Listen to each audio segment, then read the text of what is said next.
And TVK form చేసే అవకాశం.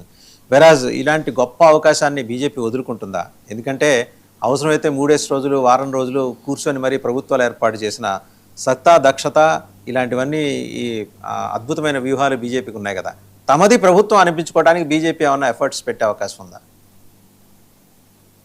బీజేపీకి అన్ని సీట్లు లేవు కదా, అక్కడ 3-4 సీట్లే ఉన్నాయి. కాబట్టి వాళ్ళు అక్కడ అమిత్ షా వచ్చి అక్కడ ఏం చేయాలనుకున్నా కానీ కూడా వాళ్ళకి నంబర్స్ లేవు.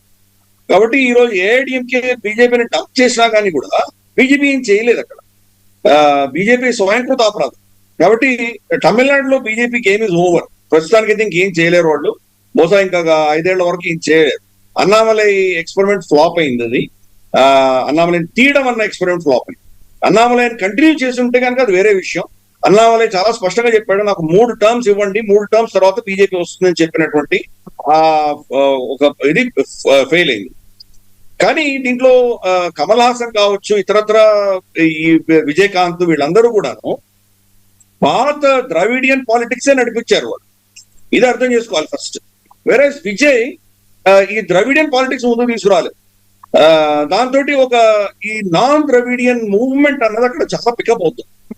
ఈ సోకాల్డ్ ద్రవిడియన్ నార్త్ ఇండియా తోటి విభేదాలు పెట్టుకోవడము, హిందీ భాష ఇవన్నీ కూడా ఇది కావాలి. వాళ్ళకి కావాల్సిన డెవలప్మెంట్ కావాలి, వాళ్ళకి కావాల్సిన ఉద్యోగాలు కావాలి, వాళ్ళకి కావాల్సిన చాలా అంశాలు ఉన్నాయి. అది వదిలేసి ఈ పాలిటిక్స్ చేయడము, తర్వాత ఈ డెంగ్యూ ఫీవర్ అని హిందువులను తిట్టడము, ఇటువంటి పాలిటిక్స్ కి భిన్నంగా ఈ రోజు తమిళనాడు తయారవుతుంది. అన్ఫార్చునేట్ గా ఈ ఆపర్చునిటీ బీజేపీ ఎన్కాష్ చేసుకొని ఉండొచ్చు. అన్నామలై కనుక ప్రెసిడెంట్ గా ఉండింటే ఈ రోజు అన్నామలై హీరో అవ్వవలసిన ప్లేస్ లో ఈరోజు విజయ్ హీరో అయ్యాడు.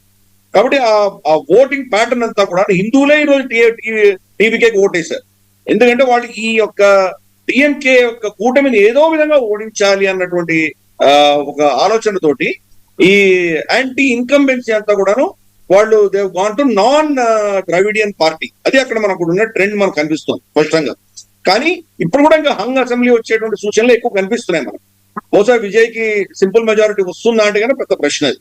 అందుకే నేను ఇప్పుడే చెప్తున్నాను, నేను మోస్ట్ లైక్లీ ఇదే జరగబోతోంది. ఏఐడిఎంకే వీళ్ళని డంప్ చేసేటువంటి అవకాశాలు ఎక్కువ ఉన్నాయి. కానీ అమిత్ షా ఎంట్రీ ఎక్కడ వస్తుంది అంటే కనుక సెంట్రల్ లో మనకు ఏఐడిఎంకే వాళ్ళకి అవసరం ఉంది కాబట్టి, రాజ్యసభలో వాళ్ళకి అవసరం ఉంది. అలాగే మనకు టీవీకే రేపు జరగబోయేటువంటి రాజ్యసభ ఎన్నికల్లో టీవీకే క్యాండిడేట్స్ అక్కడికి సెంటర్ లో రాబోతారు. వాళ్ళు రాజ్యసభ సీట్లు వాళ్ళకి రాబోతాయి. కాబట్టి ఇటువంటి పరిస్థితుల్లో బహుశా ఆ కూటమిని ఏదో విధంగా మెయింటైన్ చేసేటువంటి ప్రయత్నం తప్పకుండా బీజేపీ చేస్తుంది. చూద్దాం ఎంతవరకు సక్సెస్ అవుతుందో మనం చెప్పలేము. టీవీకే మరి ఫైనల్ డెసిషన్ అతని చేతిలో ఉంటుంది. నా core voter base anti BJP కాబట్టి నేను బీజేపీతో పొత్తు పెట్టుకోను అని అనుకున్నాడంటే కనుక అప్పుడు ఇంకా ఏఐడిఎంకే వాళ్ళిద్దరూ వెళ్ళేటువంటి అవకాశాలు ఉన్నాయి. బట్ కంప్లీట్ గా మనం డిఎంకే కూడా రూల్ అవుట్ చేయడానికి వీల్లేదు. డిఎంకే లో కొంత చీలికలు వచ్చి దాంట్లో కొంతమంది ఇతన్ని సపోర్ట్ చేయడం ఇటువంటివి జరిగినా మనం ఆశ్చర్యపడక్కర్లేదు. ఎందుకంటే ఒకసారి ప్రభుత్వం మారి సత్తా మారిన తర్వాత సమీకరణలు మారిపోతాయి. ఎందుకంటే చాలా మంది ఈ రోజు టీవీకే పార్టీలో గెలిచిన విజయ్ పార్టీలో గెలిచినటువంటి వాళ్ళందరూ కూడా డిఎంకే నుంచి వెళ్ళినటువంటి వాళ్ళు, డిఎంకే నుంచి స్ప్లిట్ అయి వెళ్ళినటువంటి వాళ్ళు ఎక్కువ మంది అక్కడ గెలిచారు. కాబట్టి ఇంకో 10-20 మంది రావడంలో పెద్ద ఇష్యూ కాదు.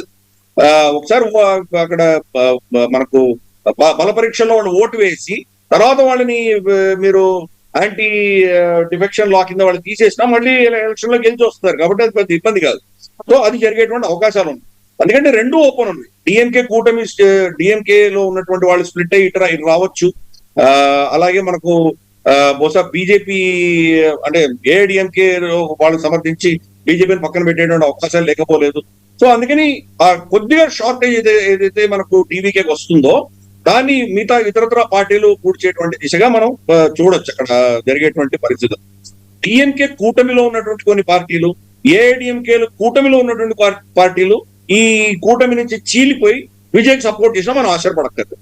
ఫర్ ఇన్స్టెన్స్ రామ్మోహన్ రావు గారి దగ్గర రామ్మోహన్ రావు గారు కేరళ చూస్తున్నారు.